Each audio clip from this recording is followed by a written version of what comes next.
Hello, everybody, it's your boy, Jmulls of Jmulls Gaming, here today,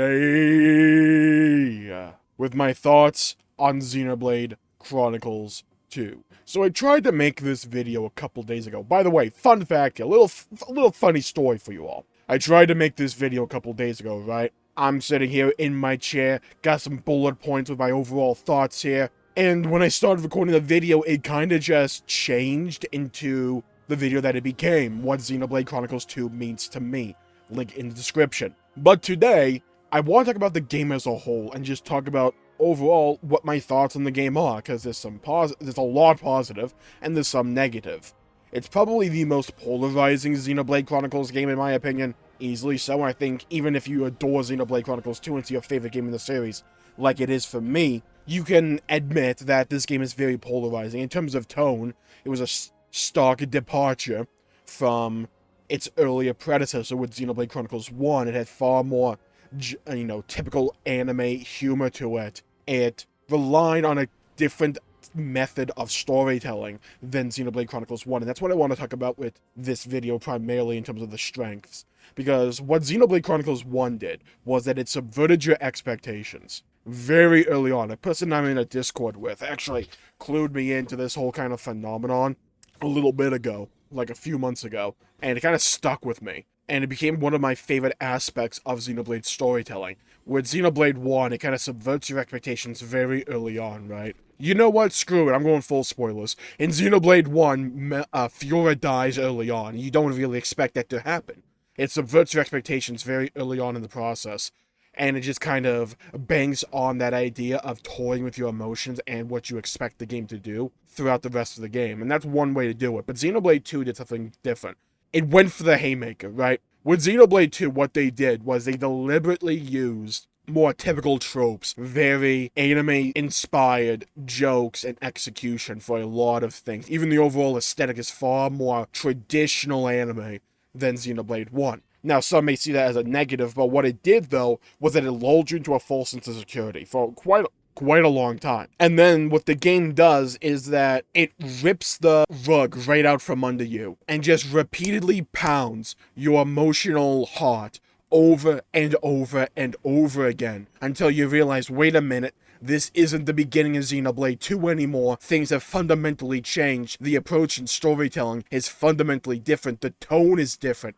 Everything about this game has been turned on its head. And you don't realize that it's happened until after you played the game and you go back to the beginning, you're like, this is a different freaking game than the one that I just finished. And the way that 2 is able to do this is able to manipulate your emotions in such a way to where it can take you on this entire journey. And the journey you end up taking is not the one you thought you got on for. And I really found that charming, and this style of storytelling really appealed to me personally. How they were able to develop these cast of characters. Pyra, Mithra, Rex, Tora, Poppy, Zeke, Morveg, Bridget, Pandoria. They're able to develop all these characters. It focuses on a character at a time, tells you their backstory, gives you emotional depth and complexity to each of these characters. Then they focus on another character until the whole cast is rounded out.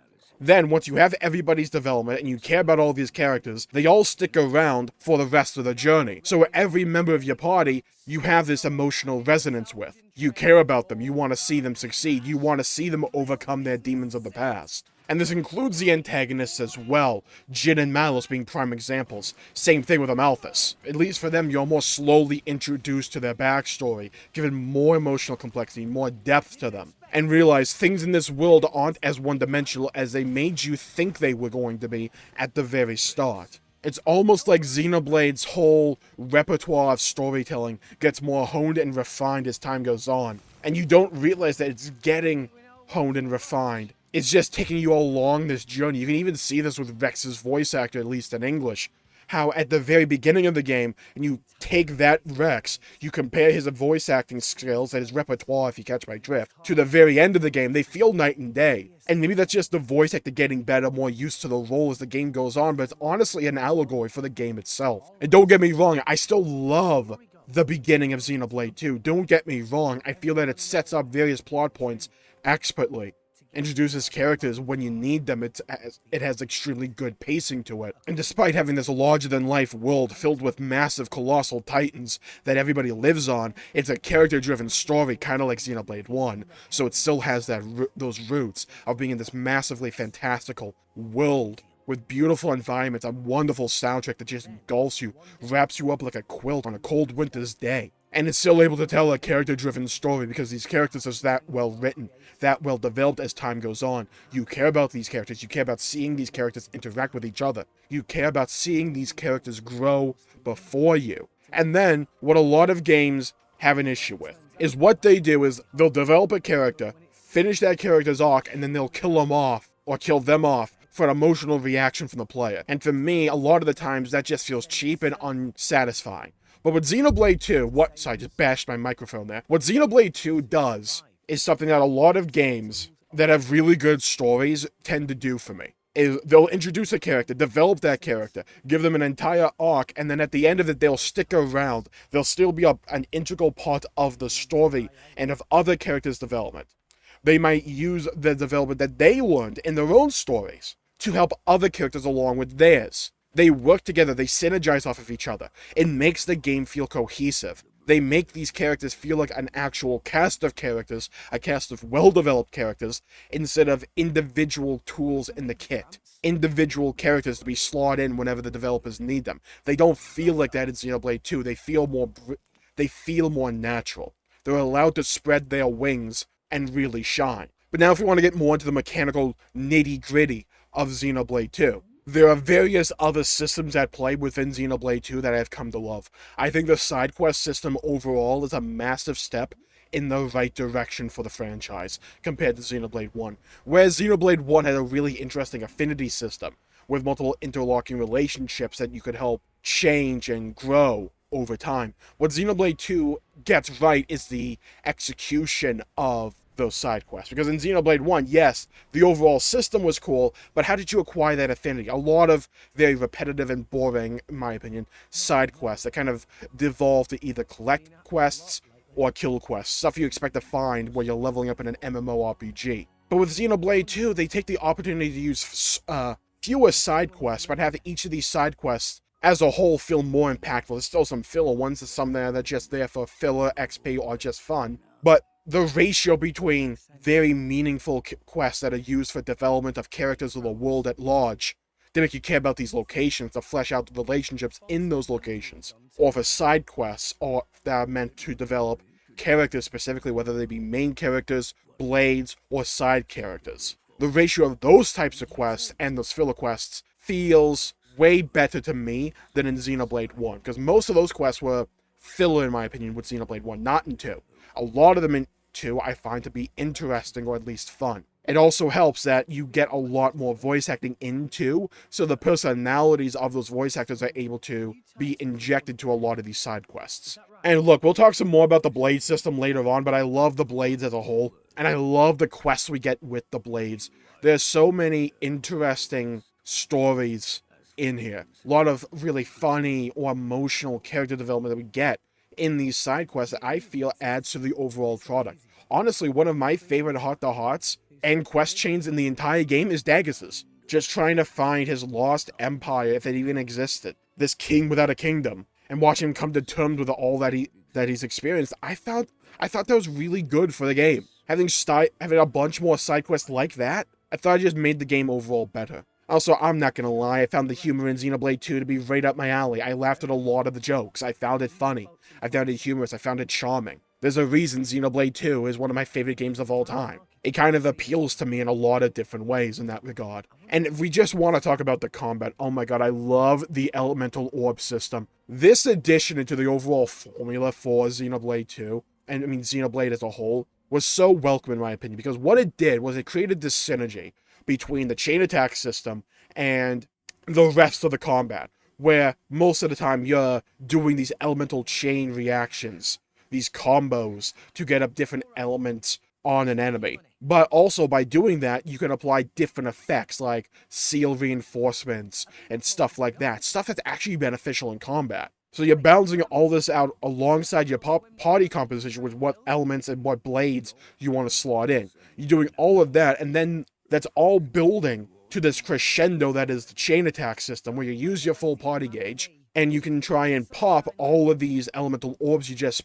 painstakingly put up to do a ton of damage. And I found that really compelling and really enjoyable in my opinion, because it does what I like in a combat system, where it makes you do a lot of small, quick decisions, but back to back, where over time, if you make these decisions in a row, it'll lead you to this one outcome. Whereas if you make these other decisions, it'll lead you to this other outcome, and I really found that compelling. I like it when a game's mechanics make me think on my toes very often, with a lot of very quick decisions. I like that. Also, just as an aside, Poppy is freaking amazing. I absolutely adore the customization that comes with Poppy as a party member. You can really mold her and her forms to whatever you need. Also, the ending is easily my favorite ending in all of Xenoblade, and it's probably in my top 3 endings of all time. Like, it's up there with Final Fantasy XIV Endwalker and... ooh, what else? Neo Automata. Also Halo 3 and Halo Reach, but like up there in those like upper echelons of storytelling endings. Because when you nail the ending, you make the journey feel worth it. You make all those moments, all that character development, all those little parts of the adventure culminate into something meaningful and worth it in the end. And you just feel satisfied and is able to recontextualize everything you did before to make it feel even more worth it. That's how a good ending can affect the story, can affect the journey. Because yes, for some cases, I do agree it's not about the ending, it's not about the destination, it's about the journey. But when the ending and the journey are so good, when that destination is so fulfilling and rewarding and makes the journey even better, then they work together to create an overall better product, in my opinion. And that is what Xenoblade 2's ending did. It made everything just feel better. And then you take all of that and you add Torna, the Golden Country, on top of it. Freaking brilliant. I love it. Torna is in my opinion, the best prequel I've ever experienced of anything. Like, its only, like, flaw is that it forces you to do side quests there at the very end. But outside of that, the story that it tells adds so much needed development and character to the backstory of Xenoblade 2. And it ties in perfectly. Jin is unironically one of my favorite video game characters. I love that guy. And I love the story that he went through and the lessons he learned. But now, let's pivot for a minute and talk about the weaknesses of Xenoblade 2, because, like I said before, no game is perfect. Every game is going to have some kind of flaws, and I feel it's valuable to talk about them. So, for me, what are the weaknesses of Xenoblade 2? Which, in my opinion, is probably the most polarizing Xenoblade game as a whole. Why? Mainly because of this one system, and that is the blade system. Now, I just talked about how much I love having these blades and their quest lines as a whole, but how do you acquire most of them? A freaking gacha system. Thank God they got rid of it in Xenoblade 3, but the acquisition for a lot of these blades suck. Like, it took me to like the 205-hour mark or something like that to get Cosmos. Like, at this point, I have every blade in Xenoblade 2. I do. So I've done the entire grind. So I feel like I can speak on this issue. No, I don't even feel like you need to have all the blades to be able to speak on this issue, because the gacha system in a single-player RPG just doesn't work, in my opinion. It feels too random, and like, sure, there's some like argument to be made on the grand scale of things about how so many different players can have a different gameplay experience based upon like what blades they got, which changes how they interact with each encounter. Sure, there's some argument to be made there, but most people don't experience games in these conceptual ways, where they compare their own experiences to a bunch of other people's. They don't really do that. They experience it on a more personalized level. So that entire idea that, hey, your gameplay experience might be completely different than someone else's, because you got different blades initially. Like, maybe you got Zenobia as your first blade, and someone else got Cosmos. And you would have 2 different experiences based on that. You might do different quests, you might do different side objectives to level up your blades respectively. Sure, there is some discussion to be had there, but on the individual level, most people won't care about that, in my opinion. Because they care about how their experience was, how their single-player experience was for them. And I feel that Xenoblade 3 took this system in a far better direction by having you unlock the heroes in that game through quest lines with those characters. I felt that it was a way better system, in my opinion. I hope that's what they stick with going forward. Also, one other glaring issue with me is the combat. I know I just said it was one of my favorite combat systems.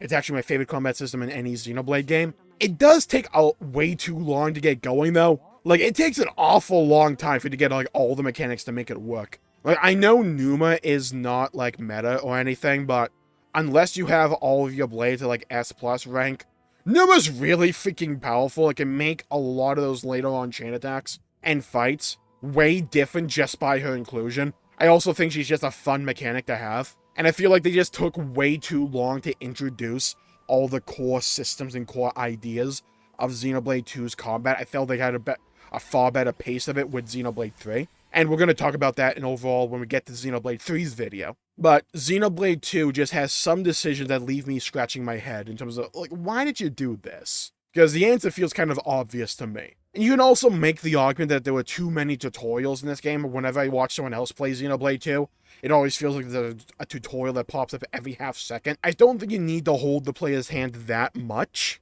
And when we go back to, like, those things that just leave me scratching my head, what's up with Tiger? Like, why do I have to do play an entirely separate game to level up one of my party members? Like, I don't really get the decision for that. Like, if it was an option, sure, I can get that. Say, hey, if you want to play Tor and you want to get all these different poppy pots, sure. If you want to just, like, sit and do Tiger for a few hours, sure, you can do that if you want. But you can get these pots naturally by playing the rest of the game. I feel I know, like, some of them, like, especially the master mods, are available with XP on New Game Plus. But I feel like there should have been some way outside of Tiger to get these items. Like, have it as an option, but don't make it mandatory if you want to play Tora, right? Like, that's my main thing with it. Okay, so only two other kind of, like, smaller things for me. One, on Bringer of Chaos difficulty, why do you, like, limit the amount of party gauge you build? I just don't get that. Because to me, the entire combat system is built around those chain attacks, and when you make them so few and far between, it really harms the overall package that is the combat in this game, in my opinion. Like, there's other ways to introduce compelling difficulty into this game outside of just up the numbers on the HP and damage of the enemies while limiting the amount of party gauge you can build. Like, add additional mechanics and stuff like that, and that can make most enemies feel different to one another. That, to me, would be a far better, more interesting and engaging way of introducing difficulty into Xenoblade, other than the way that it kind of does with Bringer of Chaos. And the other thing kind of goes to the whole reason I have to keep using this B-roll for Xenoblade 2. I just started a New Game Plus playthrough on Steam on Bringer of Chaos difficulty. And this is like the only Xenoblade game with only one save slot for some ungodly reason. I'm not entirely sure why they do that, why they hate me specifically, but they do that. And I didn't really film most of my other playthrough sections. I have the ending as B-roll, but I don't really have much else in the way of that, outside of a few streams I did. But it is nice that you do keep the event theater. I just kind of wish it gave me more than one save slot. Because, like, I wouldn't mind trying a whole brand new save slot for Xenoblade 2 and just starting over and seeing how that works. But I don't want to give up all my blades. I have Cosmos now at S+ affinity. I don't want to just give that up, you know? But this kind of goes back to my overall point with Xenoblade 2 and Xenoblade as a whole, where the game has these issues. And I can talk about these issues. I can admit that they are issues. But when I'm playing the game, those strengths, what Xenoblade and Xenoblade 2 get right, they do them so well where I don't really care about any of these weaknesses when I'm playing the game. Because to me, Xenoblade and Xenoblade 2 overall are just fun. I love Xenoblade 2. I love its story. I love its gameplay. I love its characters. I love its world. I love its music. I love all these aspects of the game. And at the end of the day, I don't think to enjoy a game, you have to enjoy every aspect of it. Because what I'm able to do is admit that there are faults. But the stuff that I enjoy far more than I dislike the game's faults. On stream, this is my third time playing Xenoblade 2. And I've watched multiple playthroughs of it. I never get tired of it, because to me, Xenoblade Chronicles 2 is one of the best games ever made. And as to why it's one of my favorite games of all time, that's going to come in my top 10 series when we get to it. Because trust me, it's on the list. Xenoblade 1 and 3 are on the list as well. But for this video, I just want to talk about my thoughts overall on the game, because it's one of my favorite games of all time. and there's going to be plenty of time to talk about exactly why it is. But overall, these are my thoughts on Xenoblade Chronicles 2. It has its problems, it has its faults, sure, I'm willing to admit that, but what it gets right, what it does well, it does better than most other games, most other pieces of media, in my opinion. Xenoblade Chronicles 2 is a special game for me. I adore this game, I absolutely love it, and I'm planning on playing it multiple more times in the future. Thank you all for tuning in, I hope you enjoyed the video. Leave a comment down below with your thoughts on Xenoblade Chronicles 2. Do you agree with me? Do you disagree with me? Let me know, I would love to hear your thoughts and hear your opinions as to why. Let's get some good discussion going about the game as a whole. I can talk about this game for hours and hours and hours. And while you're down there, please leave a like and subscribe. It really helps the channel out and helps support future content, and I greatly appreciate it. Stay safe out there, everybody. Have a great day, and I'll see you all next time. Bye-bye, everybody.